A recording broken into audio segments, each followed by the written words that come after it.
Happy Tuesday, everyone, and welcome back to the Preppy Podcast. Thank you all so much for being here and listening. Today, I have a great episode, as always. It's with Maggie of Mignonne Gavigan, and I have loved her beautiful jewelry for so many years. The detail on them, her brooches, earrings, everything is just so fabulous. So I really enjoyed this conversation today where we talked a lot about how she nurtures some of her best customers, some of the inspiration behind her designs, and a lot of them are really unexpected places. So I really enjoyed that conversation with her.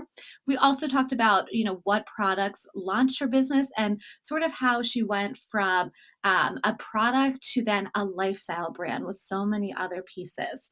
And of course, her advice on business in general. But before we get into this week's episode, I am thrilled to let you know that this week's episode is sponsored by Luna Marketing. So, if you are a high capacity woman building a business that's meant to grow and last, Luna Marketing Studio is the partner you've been looking for. Luna is a nationally recognized boutique marketing studio that helps founders, thought leaders, and creative professionals elevate their brand and scale their business with clarity, consistency, and confidence. Here's what they do best. Brand messaging and strategy, including mission statements, taglines, elevator pitches, and full brand dictionaries. This is great even if you are just beginning or maybe you have an established brand, but you really need to go back and think through those sorts of things. They also do web design and development. I have a lot of people that come to me asking, where they can get their website redone or designed if they're launching for the first time. So Luna Marketing Studio, they are great at this. They create beautiful, high converting websites built to grow your business.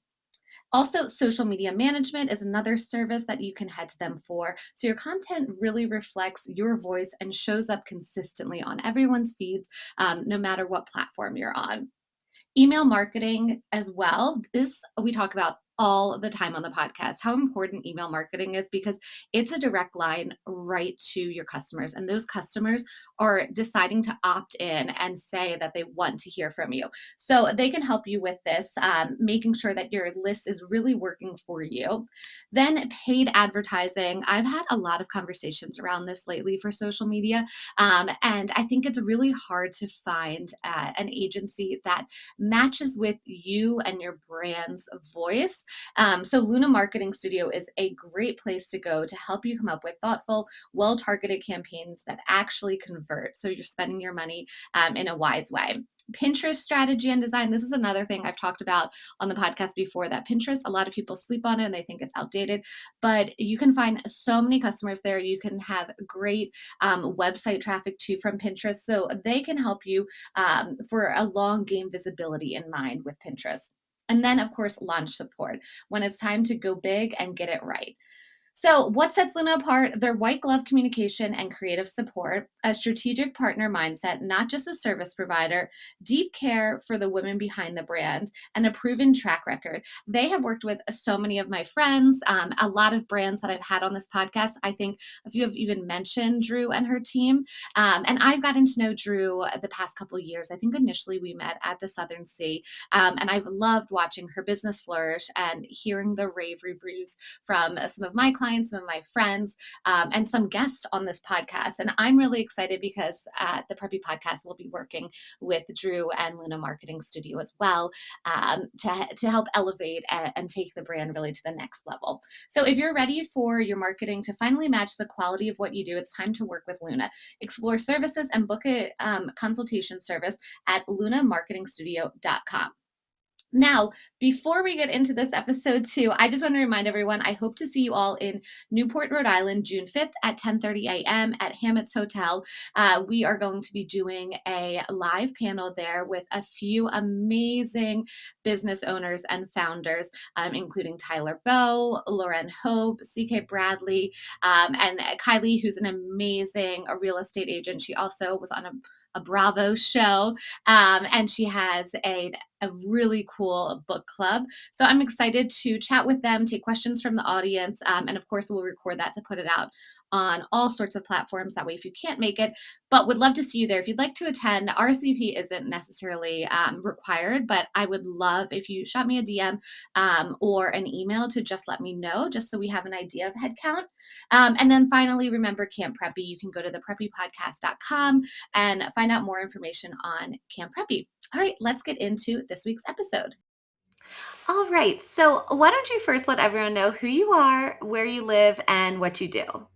So my name is Mignonne Gavigan, and I'm the founder of Mignonne Gavigan. People do call me Maggie. It's a lot easier to pronounce.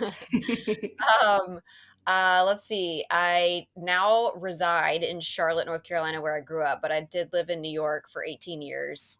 My 8-year-old and I moved back here about 2.5 years ago. So it's been a interesting, life change, but it's all just very much better for him. And I Mhm. go back to my office, and my team are still in New York City, and I go back up there about 3 times a month. Um, and let's see, I started MG. It'll be 11 years this Wow. year. I know, it's crazy.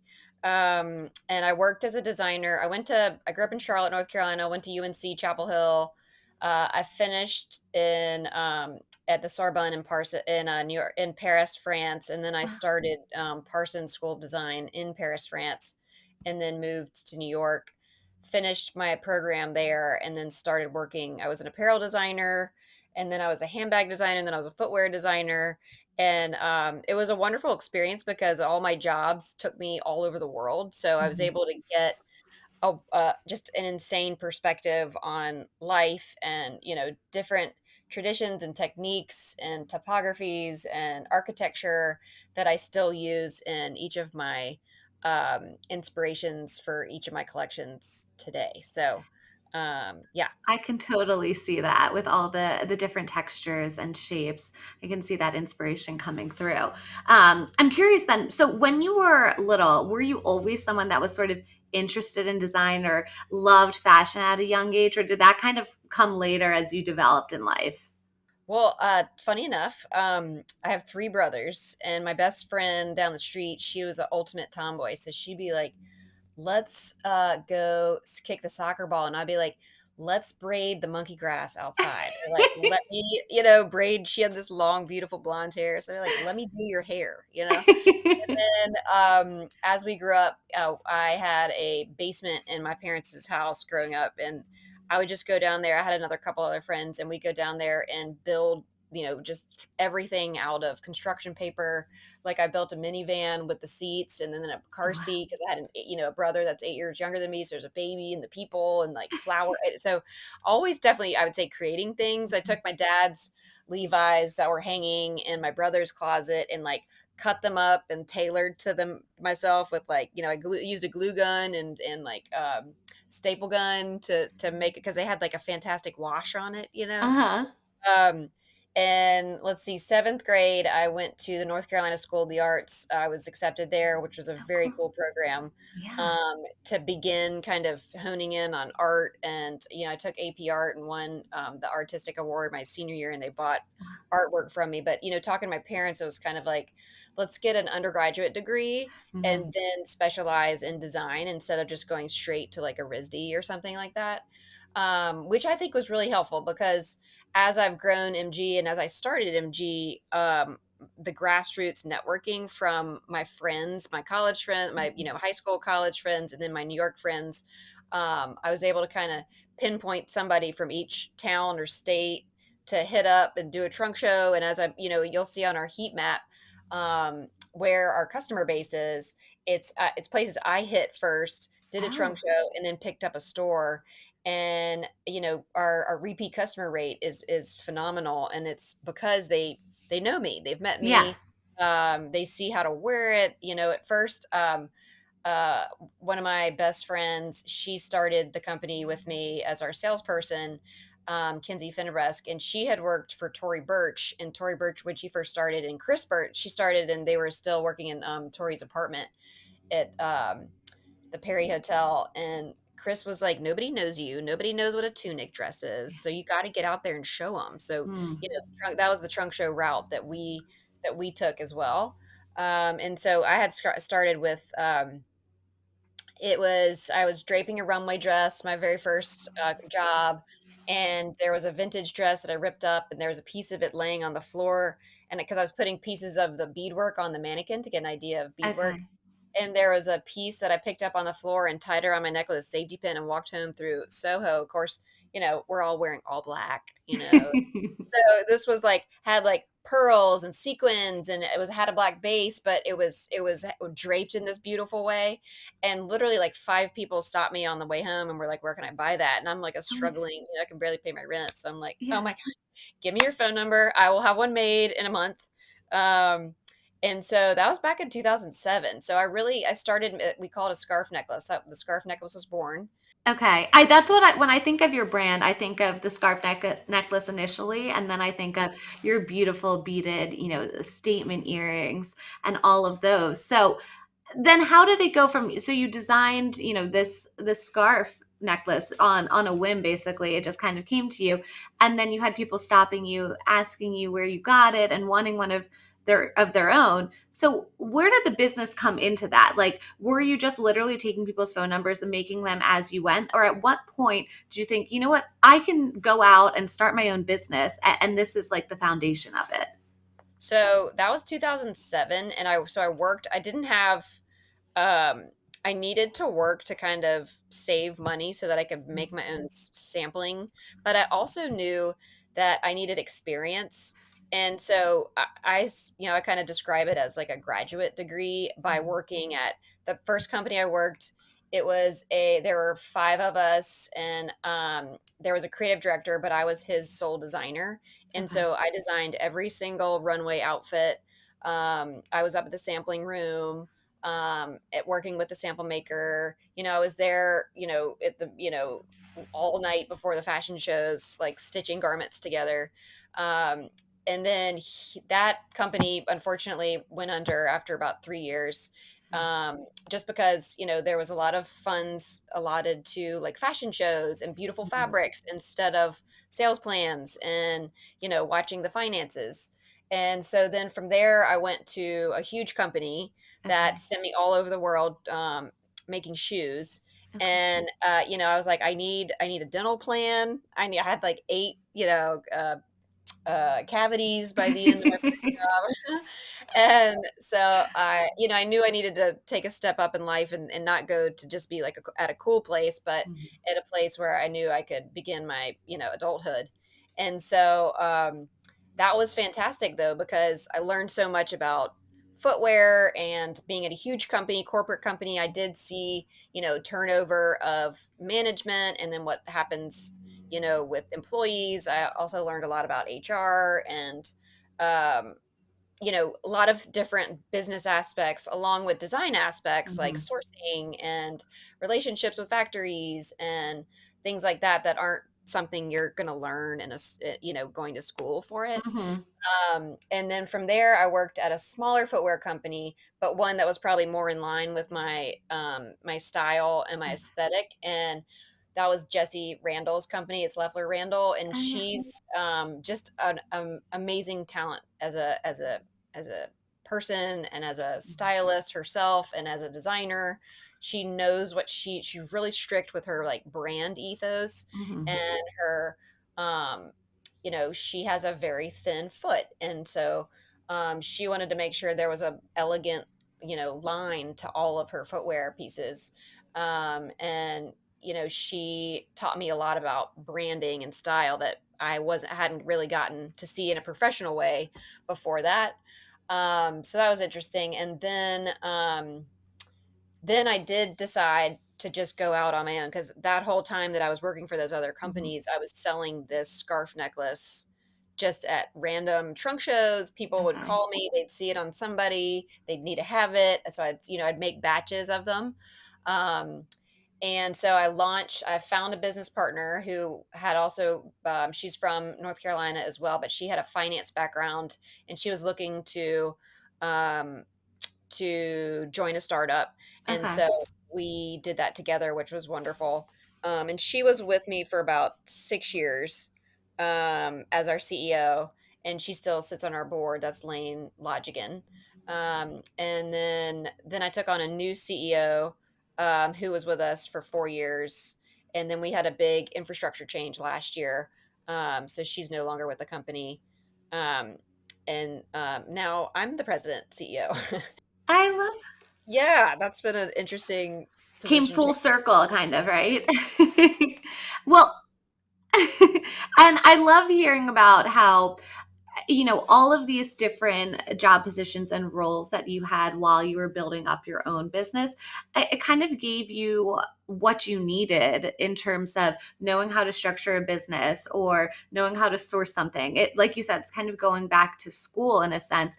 And it's so smart, I think, when entrepreneurs, instead of just diving in and throwing all the money into this dream, to sort of take it slowly. You don't have to, go 0 to 100 right away. You can kind of ease into it full time, right?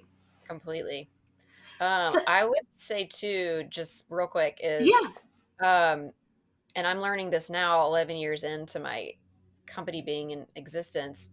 Um, the business side, the operations, the managing a board, and hiring the right people. Mhm. Um, it's for sure one of the most difficult things I've ever had to do, just because I come from a creative mind and I used to do everything creative, not just the design, but then production, and then all of our line sheets and our Instagram and our graphic design and our emails. And so yeah, switching gears like completely has been so I definitely need to make sure I give myself time that I can't touch for design. Mm. But there's, on my plate now are just 87 other things as well. Yeah, it's hard to wear all the hats, but then also on the flip side, it's hard to give up some of that control and that creative freedom, right? Right, for sure. Yeah. So when you decided then to, go out and really make this a business on your own, it sounded like you did a lot of trunk shows as a way of marketing. What else did that launch and turning it into a business look like? Because I also assume at some point you'd have to get them manufactured, and it's not just you producing these, right? So what was that shift like? So, okay. So, yes, if I sat and sewed all of them, they would have to, I'd have to, they'd have to be like $10,000 each, just in terms of, time. But luckily, one of my first positions, I met a factory and they did evening wear. Mhm. And so, I'm able to send them a drawing. I either draw or, take a picture of something similar. And I'm like, can you tweak X, Y, and Z? And then they'll send me back like a prototype or a small sampling.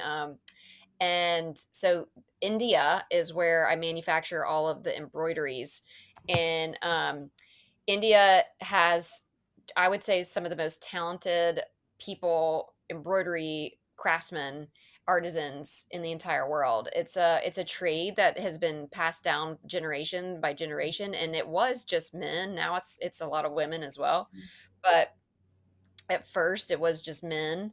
And it was, we have 6 or 7 different factories that we specifically use, and each factory is very good at several things. So if we're using a technique, we'll use that factory. If we use, different techniques, we'll use this factory. Mm. We had these wing earrings that are called Madeleines that were bestsellers for years and years and years. And they've only just recently slowed down, but we had one factory that just did those because the specific, style of the feather, Mm. at first it was kind of wonky and it wasn't perfect. Whereas this one factory was very good at making it super perfect. Wow. Um, so that's how I was able to, continue and scale and make things not in the United States. But what I guess on the sales side and then the business side, we were able to be cash flow positive because that first year and then up until COVID, because we we took samples and then we would ship the sample, then we would ship the inventory. So we would buy into the inventory ourselves before we Mhm. had wholesale. So we're omni-channel, which means we're DTC and we're wholesale. So Okay. on the DTC side, we would order into however many of the line sheet was only like 10 pieces. So we'd order Okay. probably like, 30 into each one of them, get those in, and then that's what we would sell at these trunk shows. And so then we'd ship them to the people afterwards. What we learned is people really like to take them with them. So as we started doing more of these, I did 30 trunk shows in 52 weeks. So almost every Wow. week I was somewhere. And it was great because it got the company off the ground. Like I said, we were cash flow positive. We were shipping out of my apartment. And we were able to be on some solid footing from that first year. And then the second year, my friend who was helping me with sales, she decided she wanted to step down and start having a family. So we, you know, took a huge leap and hired a person who had been in sales for about 10, 12 years before that. And she had an amazing background and, she's a very hard worker, and she built our wholesale business. So when I would go do a trunk show, I'd pick up a store also. But then she came in and developed a relationship with Neiman Marcus as our longest standing Wow. large wholesaler. And she just has a lovely personality and way about her. And she was, so she really helped grow our wholesale business um, those next few years while she was still with us. Okay, that makes total sense. Now, I think there's a difference between having one great product, like coming up with that necklace scarf, and then turning it into a brand, and specifically a lifestyle brand. Do you have any advice on that, or what that journey was like for you from, taking one product and turning it into a whole line or a whole collection and a whole lifestyle brand? Well, I guess I had experience in, let's say, designing a shoe collection. So, you have your flat, you have your pump, your kitten heel, you have your closed toe pump, and maybe you have your open toe pump sandal. And so you kind of have these different classifications. And so I knew that for us to build, starting with just jewelry, and having worked in clothing and shoes, I really wanted to stay away from things with sizing, because Mm. then you have to order into, not just one piece, but you got a whole, sample set of different sizes for that one thing. So Mhm. whereas jewelry, it's one size fits all, which is fantastic. We haven't done rings because of that. So Okay. yeah, not yet. But it was because of my past experience that I was at least able to, when I was at my my footwear job at Jones, New York, owned Nine West, and I Mm. worked for Rachel Roy. And the president of Nine West was like, Mignon, I would design these like fantastic shoes with these cool things on them and buckles and whatever. And he's like, okay, that's like, the icing on the cake. He's like, if you look at a brand like Jessica Simpson, who at that year had just hit like $1 billion, Mhm. she had a stiletto platform peep toe pump that was a nude patent leather. And he's like, do you know how many she's selling of this one shoe? And I was like, how many? Or that's when Tory Burch's flat with the The T Riva? yes, the Reba. Yeah. That was huge too. And he's like, we need one of these first. And he's like, we need to develop our classics line that is the foundation, that are these simple shoes that everybody's going to buy. That then, it's like a layered cake. That's your foundation. And then the next layer is, slightly more interesting and tailored. And then, as you go up, and then that interesting, super cool shoe that you got right here, that's at the very top. That's what like sets your brand apart. And, maybe that's what gains the fashion show, or the Mhm. press pieces or whatever. But then the people are actually buying the classic pieces that are in your foundation. So that was a huge nugget that I've carried with me, this whole time.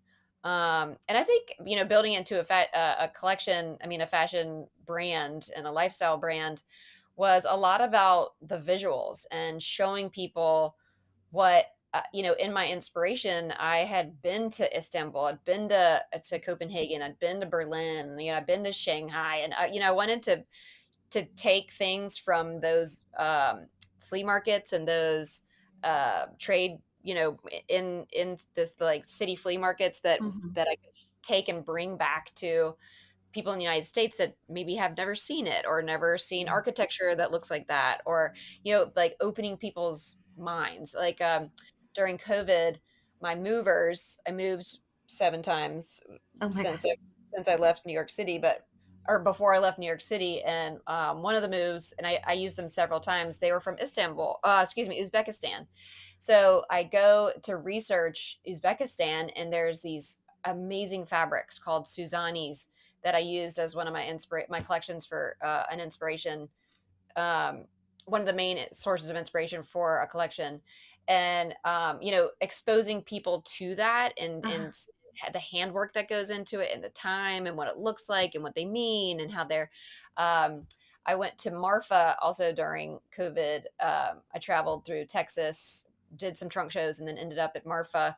And there was a store, and I walked in, and there were these um, huipos, I believe is how you say them. They're Okay. Guatemalan tunics, and they have just the coolest hand embroideries on them. And there's a lake in Guatemala that all these different towns are located around, and they all speak different languages, and they all have different huipos. And so the visuals for each town, they make on their tunics that they wear. And then, so you go from town to town, and you see the different versions, and it's just like the coolest thing.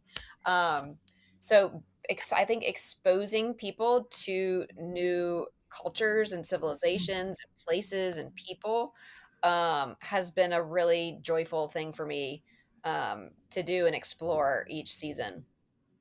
Definitely. Wait, I love the story about the inspiration just from the movers. Like you literally can find inspiration anywhere. That's so cool.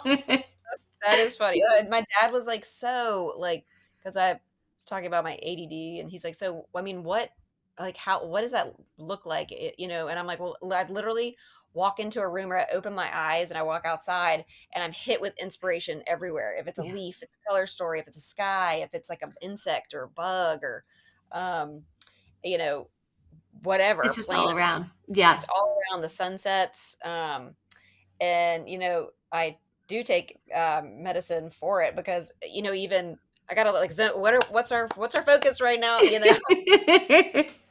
That is something I struggle with, but it's a gift, to be able to see. And Definitely. what's something super cool about embroidery, and we have moved into hardware and been successful, like you said, to be known for something in the beginning, something 2 years later, something separate.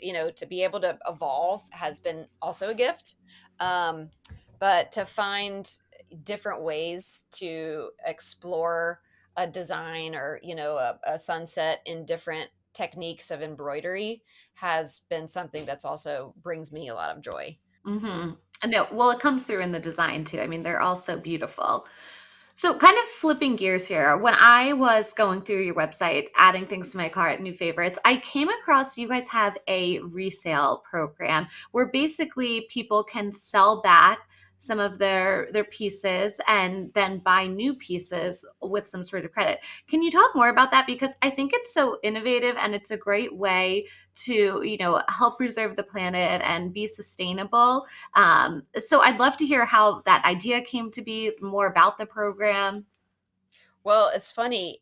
They sell right out. As soon as there's new stuff on that's somebody has brought back, it sells out almost immediately, which is fun to see. It's fun to Yeah. see that people do have affinity for the old. People write in all. So basically, people had been writing in, do you have this? We'd have an archive sale, and it would sell out. Their oysters, we would only make like 10 of them, and then they'd sell out immediately. So I think for people to be able to, first of all, sustainability, yes, like Mhm. that's a huge thing for our brand. Um, Not just in that way, but also taking care of our factory workers and the environments they work in, and et cetera. But being able to take something that maybe somebody has sitting, and they've worn it several times, and they feel like they would love to pass it on to somebody else, to be able to put it up on our website, and then it sells so quickly, has been, I think, are just a really fun thing. We started it a few years ago. And I mean, I honestly have a lot of personals that I have a hard time giving back, but I do. And when I do, it's like fun to see what's up there and fun to see the different ones that show up that maybe people have never seen before. Mhm. Um, so yeah, that was definitely like a super cool. And there's the Madeleines that I was talking about earlier. There's in these younger people that are coming through college and graduating now are kind of like, oh my gosh, when I was in college, the Madeleines, everybody had them, and even they would tell us about their sororities programs to resell the Madeleines, or they'd have them as like you could rent them through the sorority, the different like tours and stuff. So that was cool to hear, and to kind of reimagine that for our website has been a very cool, fun thing as well. I'm sure it's hard to manage on the back end, honestly, like the receiving and shipping out of that. But I think it's so worth it because I feel like you're leaning into your best customers, which are your best form of marketing. Um, and kind of building this cult following within it. And then I also think you're probably getting inspiration for new designs, seeing like what people want that might have been 5 years ago and maybe like, oh, we could bring this back, but like slightly different. So I think it's so smart marketing wise too, in addition to causing so much good. Well, I appreciate that. And our marketing team has done a fantastic job curating it and making it so that it is seamless. Hmm. And making sure nothing's broken, and it has to be a certain standard in order for us to accept it. Yeah, Um, which people really, I would say, they take care of our pieces. They call them like little sculptures. So when we oh, do get them back, uh they're very much in the like a beautiful quality. totally. So what would you say is a big pinch me moment that you've had with this business in your career? What's something you're really proud of you've been able to do, or like an amazing wish list thing you were able to check off your bucket list? That's a good question. um I would say even way back in the day, launching the company and being cash flow positive, Mm. I could never have thought that when I first started. You were like, how did you even know you wanted to start a brand? I didn't. And I was nervous. I'd Mhm. had a lot of success designing for other brands and seeing what they liked and then I have my own personal style of things that I like that's not really what everybody else likes. And so Mhm. it it was very a pinch me moment for me was to have a cash flow positive Mm. successful company. um Definitely. I mean, even from like day one. So, it's kind of like, is anybody going to like this? Are we going to Mm. sell? Are we going to be able to pay, our employees? And then I think when I hired my first salesperson as like a real Mm. salaried person, and to be able to manage her on payroll and make sure that, to be able to manage our finances, that was a huge thing. Yeah. To be able to move into an office space in New York City, that was a cool thing. Oh To be able yeah. to get into Neiman Marcus and have a fantastic relationship with them and still do was another pinch me moment. I think being able to, I had a kid, he's 8 years old now, and to be able to be a mother and be a single parent and have be the founder of your own company Mm. is no small feat. And I mean, I would say literally getting through each day um, is very difficult. Mm. Just because, like, having the newborn and you have an entire day before you even step foot in the office. Mm. Like, I was just met with another founder, and she's looking to start having a family. And I was just like, heads up. I was like, I wish somebody had told me this, but heads up. You're going to be now we're having two jobs. Hmm. Um, and so I think, motherhood is probably the most, for sure, gratifying, but then to be able to handle it and have a successful company, and to have wonderful employees that work hard and really like have passion for the company and success Hmm. for the company gives me a lot of just pride and like fuels my soul. Yeah. I think to be able to do something that I love in terms of being creative and creativity, is that's also a pinch me moment. Mm. I've had I grew up in it. My mom's a lawyer, my dad's a doctor, and my mom's extremely creative, but she became a lawyer because that was a suitable, occupation instead of really following her dreams, which would have Mhm. been something in the creative field. Well, so I think definitely, being able to celebrate 11 years now, I think that's what you said, right? That you're on now. That's something to celebrate, and all those little milestones that led to that, and being able to do that while being a mom. There's so much to be said for and to be proud of there. Um, I'm curious, we talked a little bit about the scarf necklace and the winged earrings. What is the bestseller as it is today on your website? And then what's your personal favorite right now? So there is here I have it with me, a necklace called the Odyssey, which I designed Ooh, during COVID. This was like beautiful. the cornerstone of the beginning of our charms collection, and Mm, it represents a lot of what it's got the world etched on the front of this cool. Yeah. black, and then it has these beautiful shaped crystals, which are an ode back to India. Those are Mhm. similar shapes crystals from India, and then it has a compass on the back to kind of guide you on your way. I like to say. But Yeah. then we have another necklace called the Voyager, which is a thinner one that has two charms on it too, which really speaks to a lot of people. It also gives you the ability to take them on and off, or Mm. add to them, which is fun. This one you wear it three different ways. So you can either, this is the longest way, or you can wear it. I know people can't see this when they're No, listening, but that's fine. I love a three for, Very cool. you Yeah. can take the charm off and it's just this pretty chain necklace. Chain. Yeah. But what I get most excited about are our birds and our embroidered earrings. So, Yeah.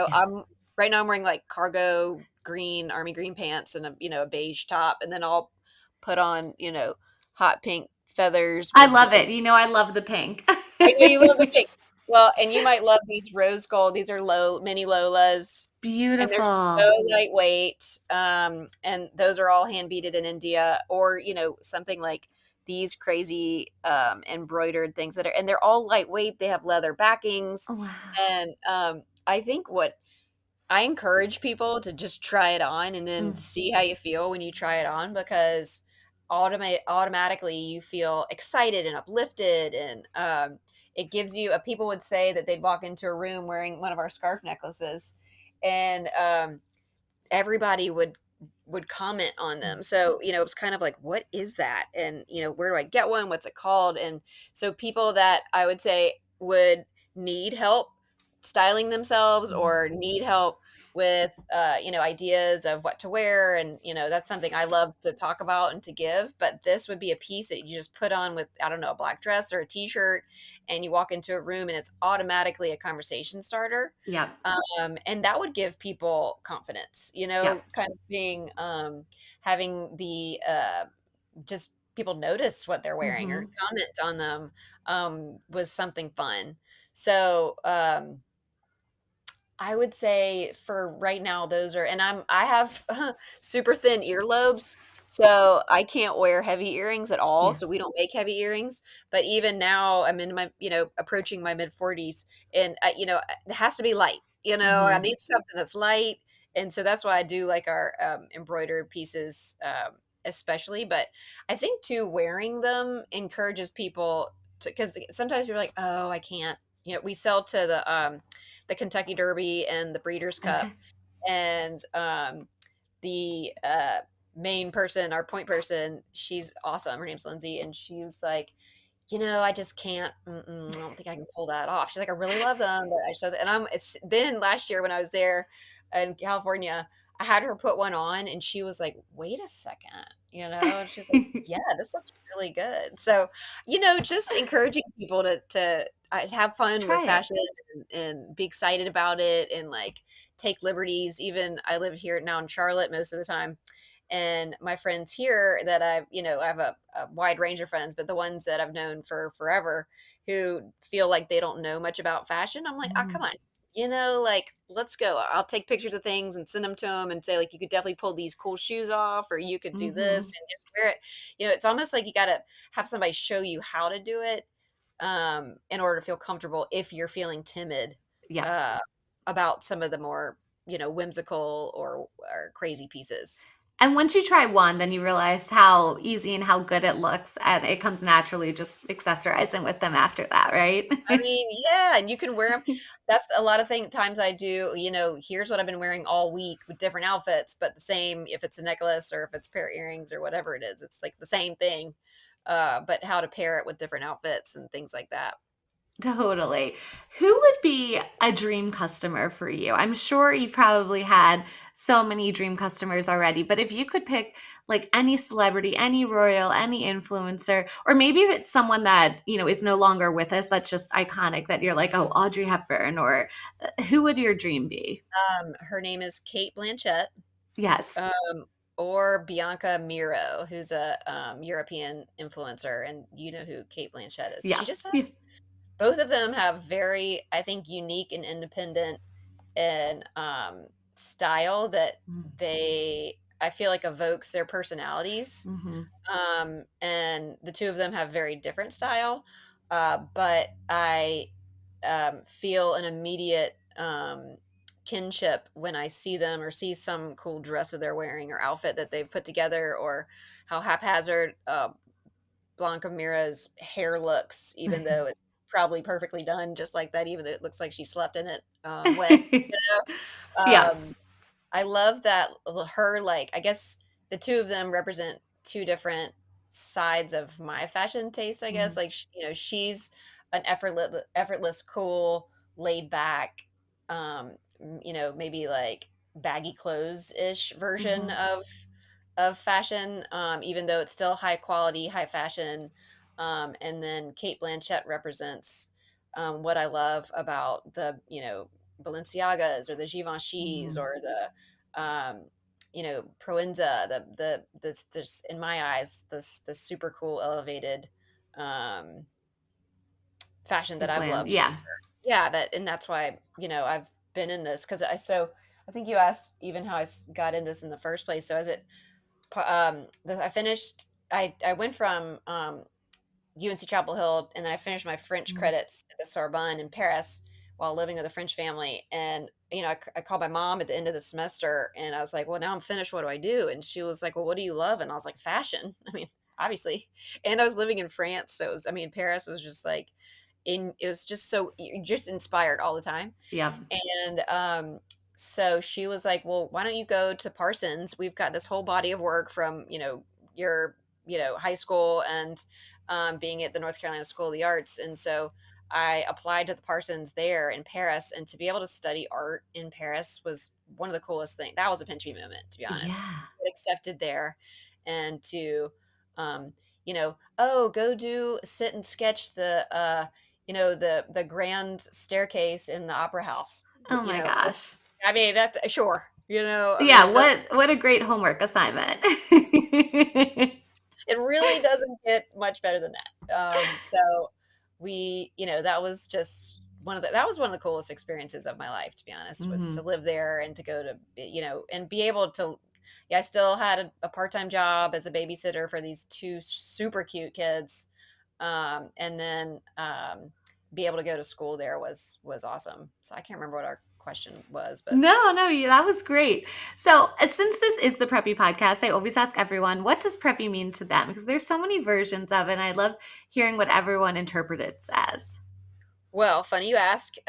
Growing up in Charlotte, North Carolina, which is south-ish, Mhm. we everybody wears pearls. My mom has her favorite set of pearls, and what I thought was so cool about our first scarf necklace was that it was a new way to wear pearls. Mm. So it had, a sampling of pearls, but they were haphazardly placed. It had sequins. It was on, the first sample was on black chiffon, 100% crinkled silk chiffon. And it was a mix of like silver embroidered beads and white pearls and silver sequins. And, it fell like this. So it wasn't Yeah. like you could see a perfect pattern. And it was very much something different and Mm. a brand new way to wear pearls. And in my eyes, that was what for me preppy is. I mean, we always had to, my brothers always had to wear collared shirts, and I always had to wear khakis that fit right and things like that. Mhm. Um, and so it's part of my DNA. And even to this day, I definitely don't leave the house wearing workout clothes unless I'm going to work out. So, Mhm. I love a button down. Like I love the blouse that you have on. I love Thank I always take a steamer with me wherever I go because I'm usually wearing something that needs to be steamed. you. Mhm. I love a pair of slacks. Um, so yeah, preppy has lived with me for my entire life, but I think what's been fun to live and work in the fashion space and industry is to kind of tailor it to whatever a fashion trend that I'm seeing that I love, like if it's oversized slacks or if Mhm. it's like an oversized blazer that I'm wearing with my button down. Um, I'm very good friends with the CCH girls who I have they have what blouse, you should check it out if you haven't. Okay. Um, but it's this one blouse. I have it in like 6 different colors. And my mom has a couple, like my like younger friends have a couple. It's like my Mhm. favorite date night.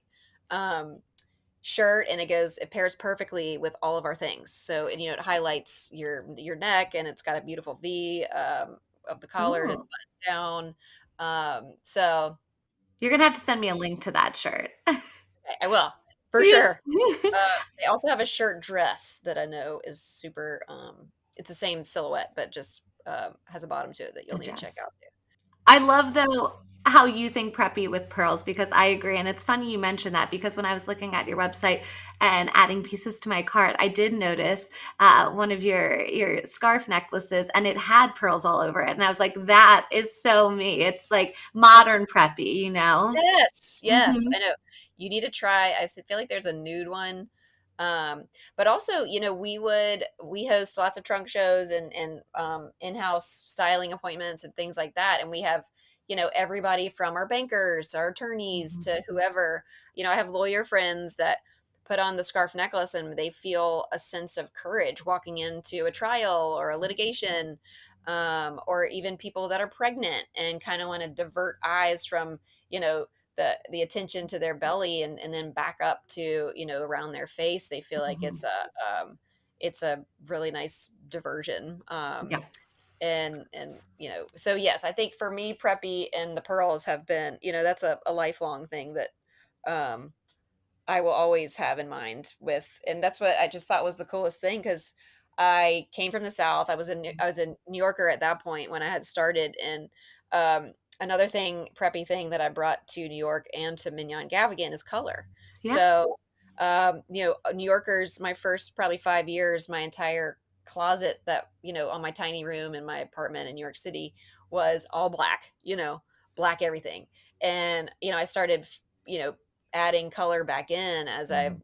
was feeling it more. And so then when I did start MG, it was like color everywhere because that it makes me happy, and I feel Yeah. like it does. It makes people happy, uh, Hmm.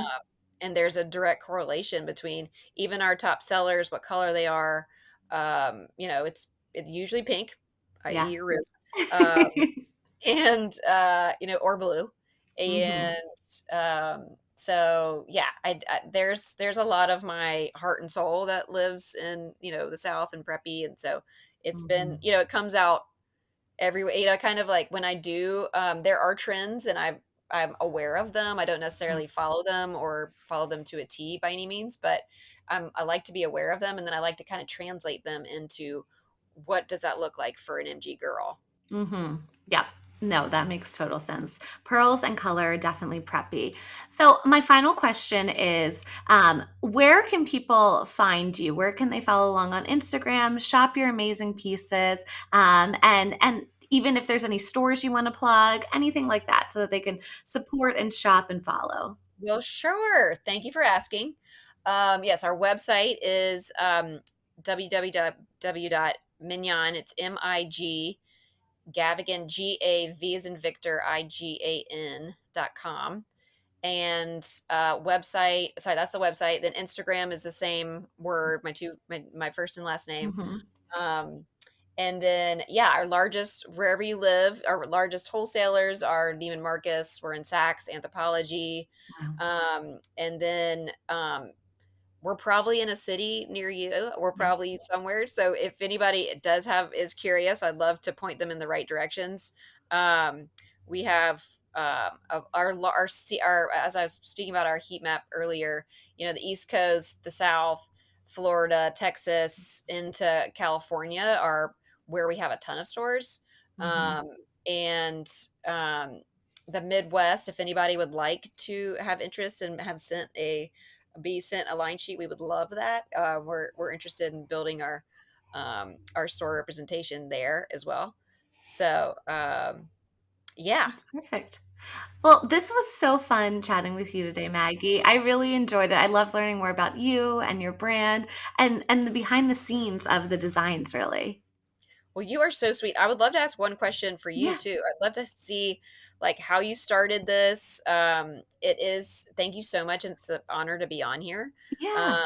and talking to you and sharing my story. But I'd love to hear kind of how you started. And I know that you're doing really well, and that's exciting. Congratulations. And just Thank maybe you. just hear a little bit about you. I don't know. I'm not sure if you're Yeah, uh, no, that's so sweet. Yeah, so I started the podcast in spring of 2020. I've worked in PR mostly with lifestyle brands my whole career.